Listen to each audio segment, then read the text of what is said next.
You ask Tiger to calculate. This deals with linear inequalities with one unknown. The final result is x equal or greater than 1/4.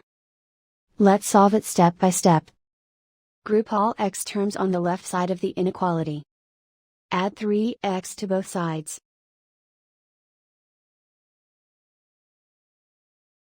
Simplify the arithmetic.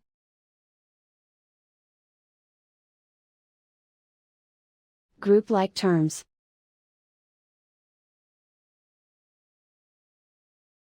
Simplify the arithmetic.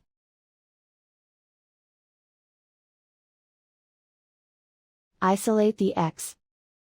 Divide both sides by 16.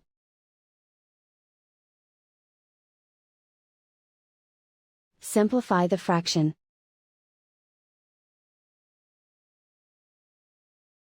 Find the greatest common factor of the numerator and denominator.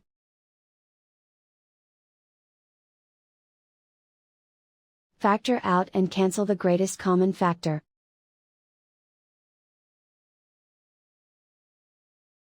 Plot the solution on a coordinate grid.